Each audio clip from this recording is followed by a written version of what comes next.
Những ngày gần đây, cộng đồng người Việt Nam ở nước ngoài cũng như ở trong nước đang xôn xao xuất hiện một vị chân tu tên gọi Thích Minh Tuệ.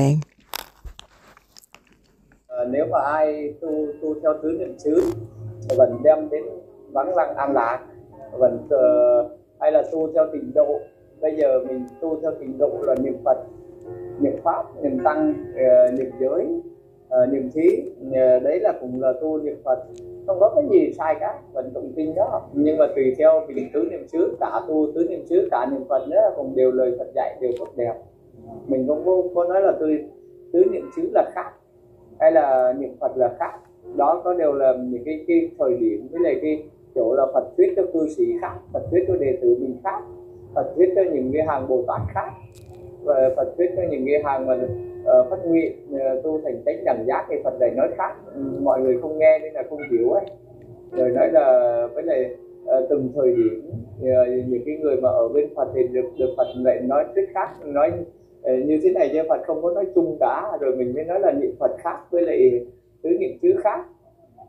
Những cái người mà căn cơ mà phát nguyện để tu thành hàng thanh văn đệ tử thì ngài nói tứ niệm xứ, cái là họ toán là họ đạt niết bàn ngay.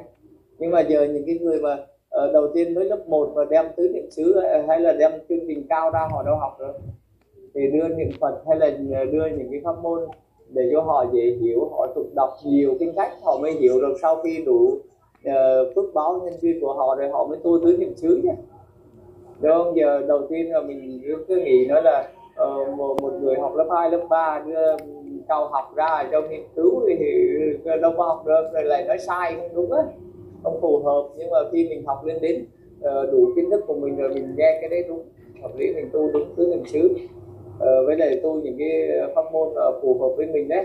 Có nhiều cái đấy nên là mình cũng không nói là trình độ hay là tứ niệm xứ là cái này đúng cái này sai được, cái nào phù hợp với mình thì mình đều học hết, cả tứ niệm xứ cả trình độ đều tốt đẹp cả.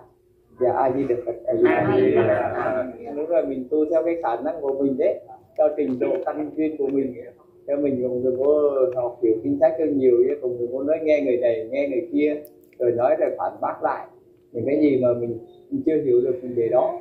Chẳng hạn như niệm Phật thì mình nói là không hợp thì mình không tu, mình tu tứ niệm xứ đấy. Mình hay là mình tu niệm Phật mình không tứ niệm xứ. Nhưng mà khi mình đủ rồi thì giờ như con thấy hai cái đấy như nhau, không có cái gì khác. Niệm Phật nếu mà đã niệm được thành như Phật rồi thì Phật đã học qua tứ niệm xứ rồi, nó đã có trong đó này, bao trùm cái tứ niệm xứ rồi. Nếu mà một niệm Phật mà khi nào mình đủ ước nguyện mà mình như thành Phật rồi ấy, thì mà tứ niệm xứ không biết thì Phật cái gì, đúng không? Chẳng hạn như là trong cái chương trình lớp 7 mà nói là có cái bài toán đó, bài viết ở đó, chương lớp học ở đó, mà một cái người mà ghi làm đến trình độ lớp 12 rồi mà kêu nói là không biết cái bài đó thì thôi, chứ kiểu đó thì nói là không phải gì cả. Tứ niệm xứ thì nó cũng nằm ở trong những cái bài đó, và mình học niệm Phật, niệm Pháp, niệm Tăng, niệm tu, noi theo Phật, mình phấn đấu để mình tìm hiểu Phật là như thế nào, đúng không? Phật là như thế nào, mình niệm Phật ngày đêm, mình niệm hồng danh rồi mình niệm công đức của Phật.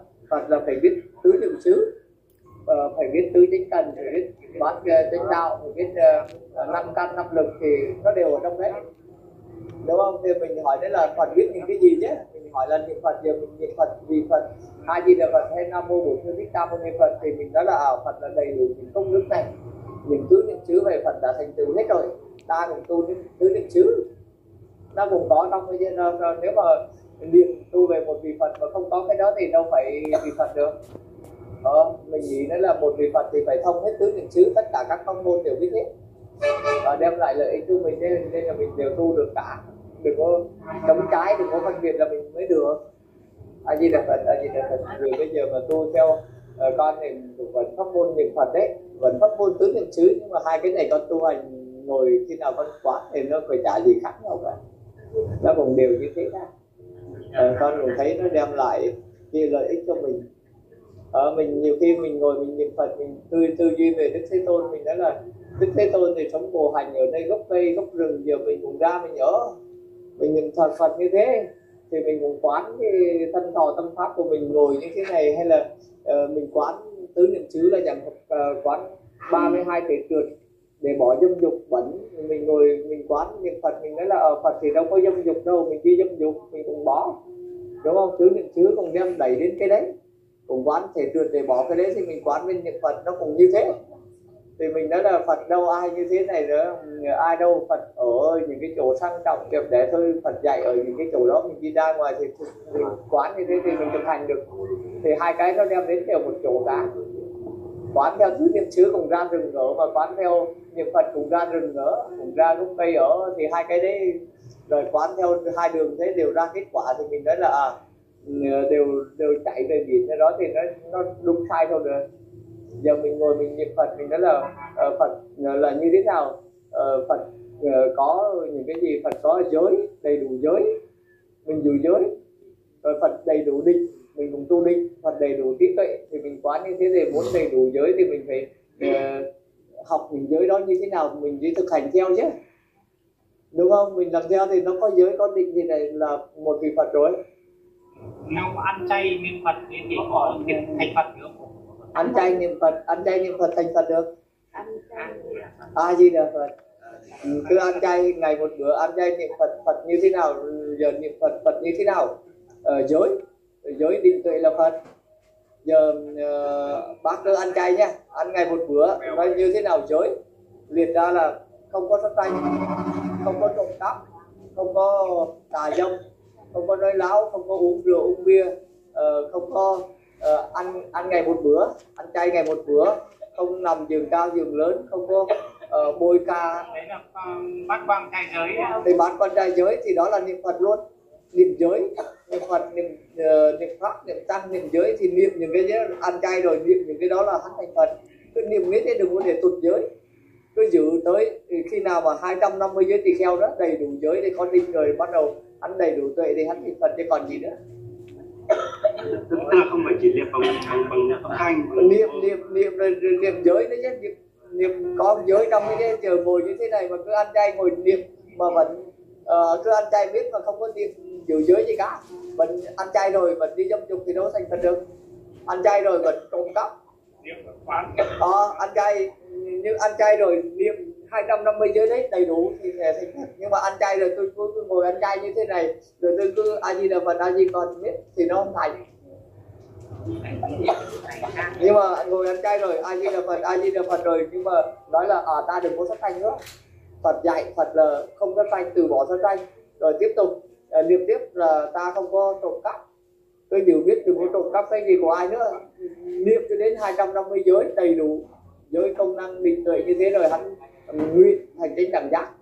Nếu Phật như thế này thì mình cũng phát nguyện đời nào đó cũng thành như Phật rồi nó thành Phật. Nhưng mà con thấy là nếu mà muốn trở thành Phật thì tức là tu ở đây là mình ăn chay niệm Phật, nhưng mà phải phát nguyện chánh đẳng giác. Khi phát nguyện thì nó sẽ có cái định lực mạnh hơn, nhanh hơn. Còn nếu mà chỉ ăn chay và niệm Phật không thì không có phát nguyện thì nó rơi vào pháp. Nếu mà phát nguyện chánh đẳng giác thì nó thành chánh đẳng giác, còn nếu không thì nó thành độc giác. Độc giác không là độc giác Phật, nó cũng thành Phật nhưng mà không phải chánh đẳng giác, thành tùy theo lúc đó là gặp ai hay là cái gì là từ hắn đạt niết bàn. Không có Như Lai ra đời mà hắn từ cào bỏ đôi tóc vào rừng tu á, từ nó chứng được niết bàn, đó là độc giác Phật. Nhưng mà khi mà ăn chay niệm Phật rồi nguyện thành chánh đẳng giác, là nguyện theo lời nguyện của mình thì nó thành y như thế. nguyện đấy là mình ngày nào cũng nguyện hay là mình ngày nào cũng nguyện, đừng có để cho nó cái tâm tục niệm đó nó mất dạng. Cái nguyện ra thì cái đầu cái suy nghĩ cái nguyện đó của mình cũng hợp. nó miền Nam, miền Nam mình vào Đấy, không đúng rồi, mình cứ đến rất là hồi đến, đừng có để gián đoạn. Chẳng hạn như giờ mình đang nguyện đấy là kêu nói là thôi bữa nay mình giữ giới ăn ngày một bữa, nhưng mà thôi chiều nay thôi ấy quá sẵn đồ người ta cho đấy, thôi làm bữa cái nó quen thế này nó mất ấy, nó không có nữa, hay là làm tí ảnh hưởng gì ấy thì cái đó nó giảm cho mình cái giới của mình nó không thành nữa. Đừng có để nó mất thì nó tương tục biết, đừng có để nó quên. Khi nào cũng nhớ là mình phát nguyện thành chánh đẳng chánh giác, mà sao mình không có giữ giới này, không có tu hành ấy, sao mình cứ lo như thế này thì đến khi nào? Thầy ơi, cho con chưa thì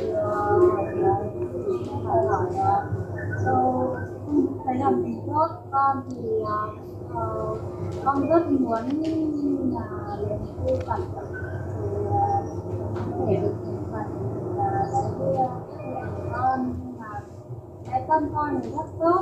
Con luôn sống tốt với con hiếu bố mẹ, và con đang ngày đời con hay làm việc thiện, con hay giúp người. Thân của con thì con thấy mình là một người sống rất là thuần, rất là tốt, nhưng mỗi cái là con không biết vấn nhé. Con không biết vấn cái bài thánh hoặc là có đọc con không nhớ được ấy. Thì con muốn ăn chay, con sẽ ăn được, nhưng con chưa ăn. Đây là đang rất việc nữa.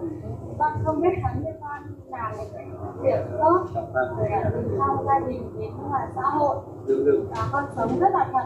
Thì con muốn ăn chay thì con sau này con có được thật. Cái đấy mình ăn chay rồi mình niệm không tốt là như thế, nhưng mà mình phải tu tập giữ giới niệm Phật, tu hành ấy, có trí tuệ thì nó mới thành Phật, chứ tôi ăn không tốt như thế nó thành ngu si, nó không có thành Phật. Rồi làm thiện như thế nó không có đâu. Tôi tưởng là tôi ngồi tôi không hại tới ai cả, rồi không có tư duy tu hành ấy, không giữ giới, không có thiền định, không có trí tuệ thì nó không thành Phật được.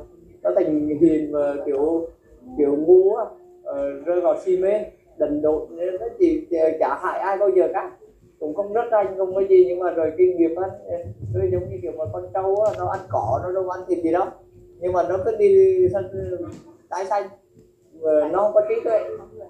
Phải có đạt được giới định tuệ viên mãn thì cái đó mới là thành Phật.